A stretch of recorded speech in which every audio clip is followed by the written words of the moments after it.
Vamos a recibir a continuación a los hermanos Calva Porro, estos artífices del juicio de amparo que les están desmantelando, que nos están desmantelando a todos, reforma a reforma, institución tras institución. Sin embargo, con reformas, déjenme decirles, inconstitucionales. Así que, por favor, adelante.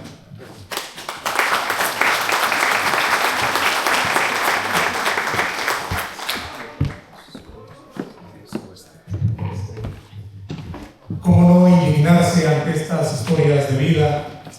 ¿Cómo no indignarse ante los abusos y los atropellos en la administración de justicia? Que parece chiste, pero es una tragedia. Me da gusto saludarlos, compañeros, compañeras. Muy buenos días a todos ustedes.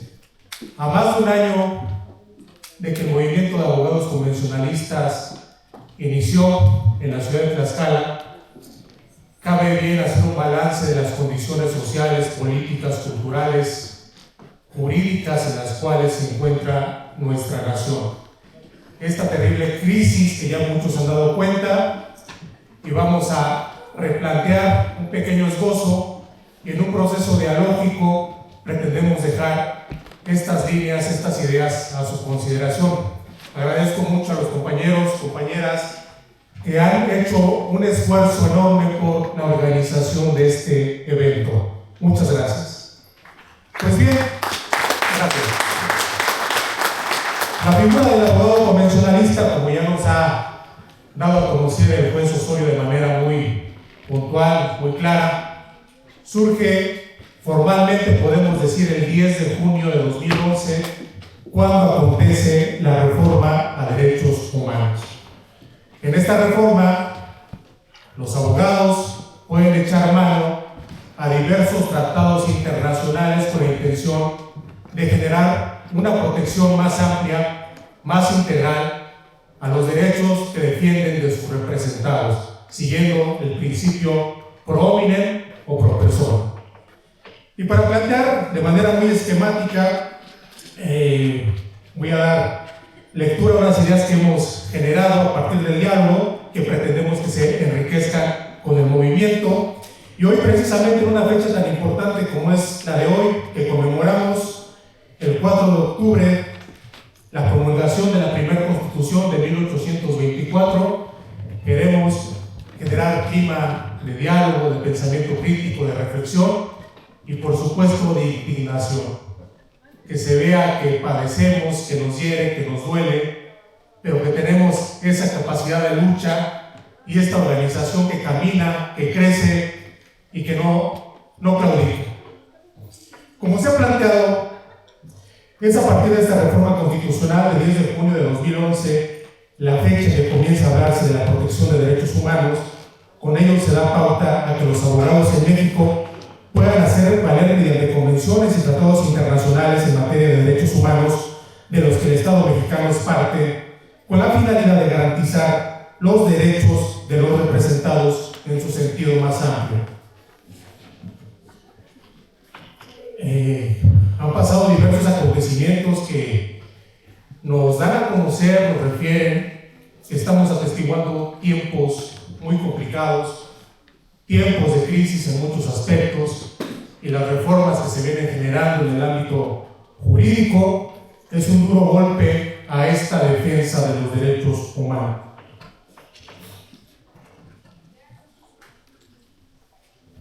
Sin embargo, este golpe a diversas defensas que en distintas luchas de la historia de nuestra nación se han conseguido, ya tenía un referente en la historia no muy lejana de nuestro país.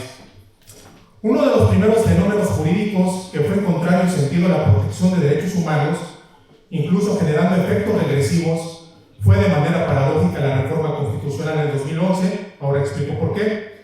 Ya que en el ámbito penal, en tiempos previos a la reforma, cuando una persona se encontraba detenida, tenía el derecho de buscar el amparo de la justicia federal en cualquier momento, con la finalidad de obtener su libertad. Sin embargo, la limitante de la reforma constitucional se validó a partir de la ley reglamentaria de los artículos 103 y 107 del 2 de abril del 2003. Con ella se vio limitado el derecho de interponerlo por un plazo máximo de hasta 8 años. Hay un sentido regresivo de cuando la persona privada de la libertad podía buscar el amparo de la justicia federal para salir de esa prisión en la que se encontraba. Otra afectación que se suscitó en el ámbito de la justicia nacional fue en materia laboral. El 30 de noviembre, recordemos, con la reforma del 2012, que fue publicada en el Diario Oficial de la Federación, la reforma al artículo 48 de la Ley Federal del Trabajo. Con esta reforma se afectó la progresividad de los derechos humanos de las clases que se encuentran en desventaja, debido a que la ley vigente restringe el pago de salarios caídos y devengados. La ley anterior a la reforma objeto de análisis fue más garantista, pues en los procedimientos laborales, cuando el laudo le resultara favorable al trabajador, se le debería pagar todos los salarios caídos y devengados por despido injustificado durante todo el tiempo que durara el juicio. Ahora, con la reforma del artículo 48, ocurrió un menoscabo a los derechos de las clases trabajadoras y se restringió el interés económico de la parte patronal, ya que a partir de dicha reforma el patrón pagaría mucho menos. En este sentido, es necesario hacer mención que el trabajador no era responsable de que los procesos laborales fueran tan largos como ocurre en distintas materias del derecho.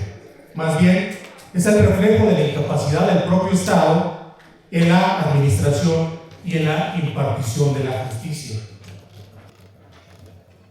Otra afectación regresiva que se da en materia de derechos humanos fue la reforma a la Ley Orgánica del Poder Judicial de la Federación, publicada en el Diario Oficial el 15 de septiembre del 2024, donde ahora somos testigos de los terribles efectos que se están suscitando en el ámbito de la impartición de justicia. Al ser electos juzgadores incapaces, mediante un procedimiento lleno de irregularidades, como la difusión de acordeones por parte del partido del gobierno en turno, donde se les indicaba al electorado cómo y por quiénes deberían votar. Con esta reforma, a la administración de la impartición de justicia dejó de ser imparcial y ahora está supeditada a los intereses de la política del gobierno y del partido que ejerce el poder. Además, en materia laboral, se vulneran los derechos de los trabajadores del Poder Judicial al aplicárseles la nueva ley en perjuicio de sus derechos adquiridos durante muchos años, siguiendo el escalafón de la carrera judicial. Es decir, con los trabajadores al Poder Judicial no se respetó el principio de retroactividad de la ley en perjuicio de las personas consagrado en el artículo 14 constitucional de nuestra Constitución. Pues con la entrada en vigor de esta nueva ley, fueron obligados a dejar sus cargos porque en su lugar llegarían los nuevos juzgadores que habían sido electos. Esta vulneración a los derechos de los trabajadores fue avalada por las propias autoridades, debido a que fue propuesta por el Ejecutivo Federal, avalada por el Congreso de la Unión y fue respaldada también por un sector servil al interior del propio Poder Judicial. Cuando en el movimiento de abogados convencionalistas se promovieron los amparos contra la reforma al Poder Judicial, se pudo constatar que hubo muchas suspensiones a nivel nacional y los primeros en vulnerar la Constitución y la Ley de Amparo fueron, paradójicamente, el Poder Ejecutivo y el Congreso de la Unión, al no acatar los lineamientos del amparo en el cumplimiento de una suspensión, generando con ello cambios de situación jurídica intencional, pretendiendo dejar sin materia los amparos que se han promovido. Debido a que el proceso ya se encontraba avanzado hasta la elección y, como lo sabemos, en materia electoral no procede el juicio de amparo. Con este hecho se advierte una táctica sucia y ilegal que vulneró no tan solo los derechos de los trabajadores del Poder Judicial, sino también los derechos de todos nosotros como ciudadanos.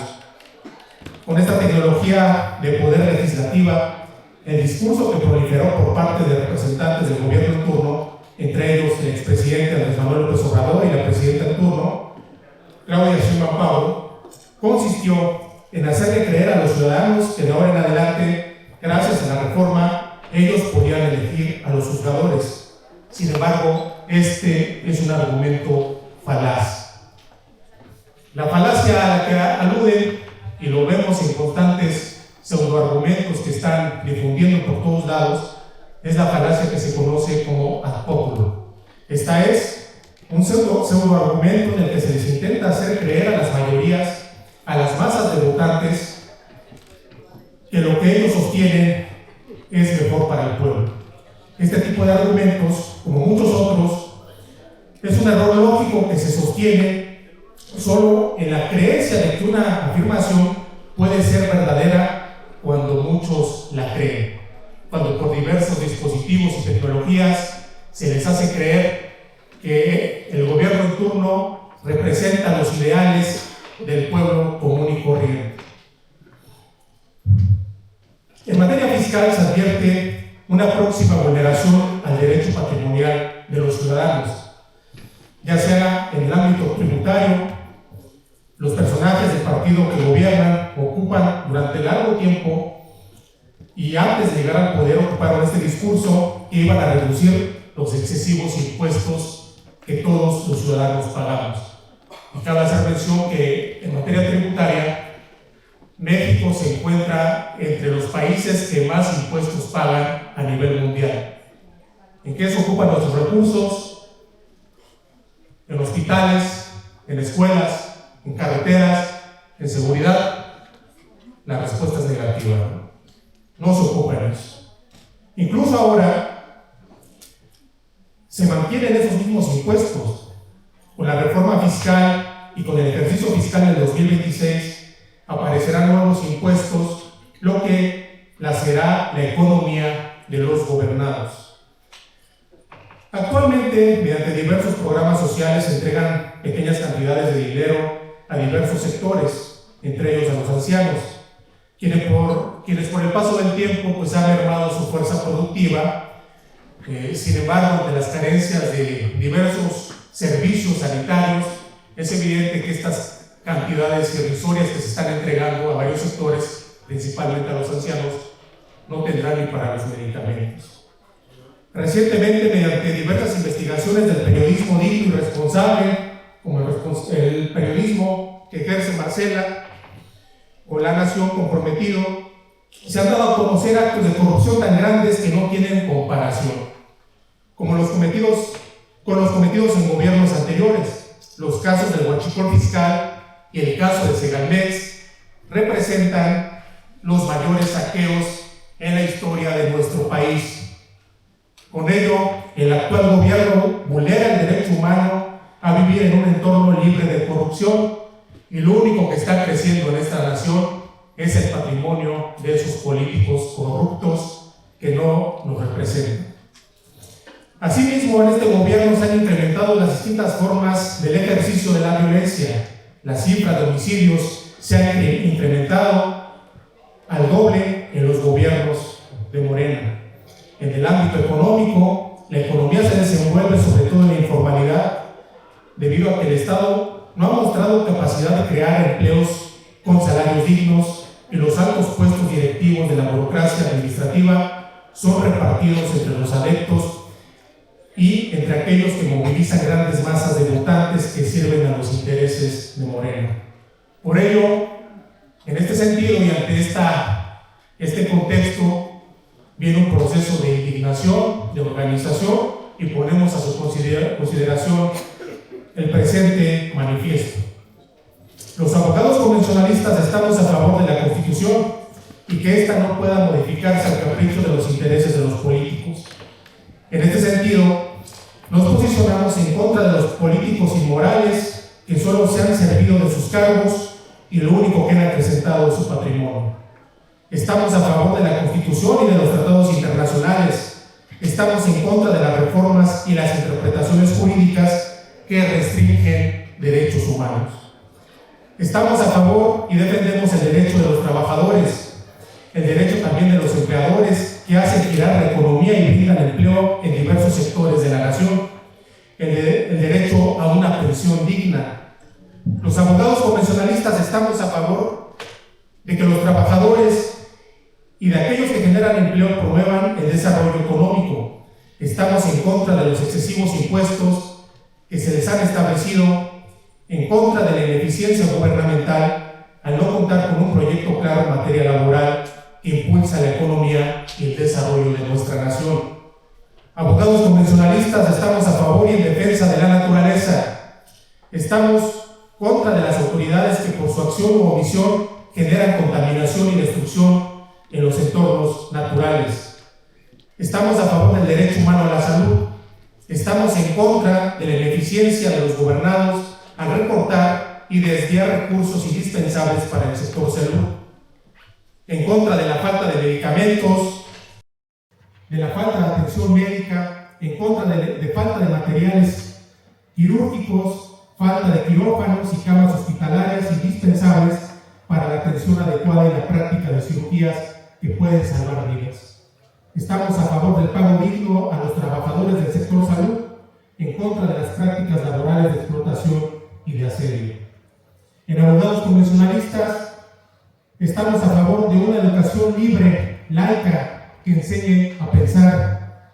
Estamos en contra de la reducción de salarios a maestros y del alto cobro que se les hace por concepto de impuestos. En contra de que sean empleados como masas de votantes en tiempos de elecciones. Estamos a favor de una administración de justicia imparcial, expedita y rápida. Estamos en contra de una imposición de justicia por elección, pues se elige a los allegados al Poder Ejecutivo o a los más populares, pero no a los más capaces.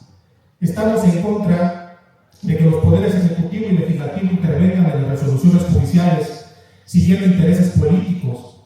Estamos contra el recorte presupuestario, de que no existan insumos básicos en los tribunales como computadoras, impresoras, papel y tinta. Estamos a favor del reconocimiento y del respaldo a derechos de los trabajadores que fueron despedidos en el Poder Judicial. Estamos en contra de la retroactividad de la ley al Poder Judicial que vulnera sus derechos adquiridos. En abogados convencionalistas defendemos la propiedad ejidal, la propiedad comunal, la propiedad privada. Los abogados convencionalistas estamos a favor de la propiedad social, a favor de los ejidatarios. Estamos en contra del cambio de uso del suelo ilegal y arbitral. Nos posicionamos en contra de resoluciones de jueces civiles donde se promueve usucapión de propiedades ejidales y en sus ilegales resoluciones determinan que será propiedad privada. Estamos en contra del despojo a campesinos de sus ejidos. Estamos en contra de los grandes monopolios turísticos que solo generan contaminación en los lugares donde se establece y propician la degradación de los recursos naturales. En abogados convencionalistas estamos a favor del campesino, de que exista un proyecto de producción agrícola. Estamos en contra de la mala distribución de los recursos, de la falta de apoyo al campesino, de la falta de capacitación agrícola, de la falta de estructura para orientarnos a la conformación de cooperativas productoras. Estamos en contra de que el campo continúe abandonado. Estamos en contra de la prisión preventiva oficiosa y que la prisión preventiva se prolongue por más de 2 años. En contra de la prolongación de la prisión sin sentencia. Abogados convencionalistas estamos en contra de cualquier abuso que se cometa contra el ciudadano. Estamos en contra de la restricción de los alcances del juicio de amparo, de las reformas regresivas y de las injusticias que se están estableciendo. Finalmente, nos posicionamos contra la demagogia del actual gobierno y aquel que se sienta afectado por los abusos del poder cuente con el apoyo, con el auxilio del juicio de amparo para eliminar estos abusos y que cuente con el respaldo y con el apoyo de todos los abogados convencionalistas. Muchas gracias.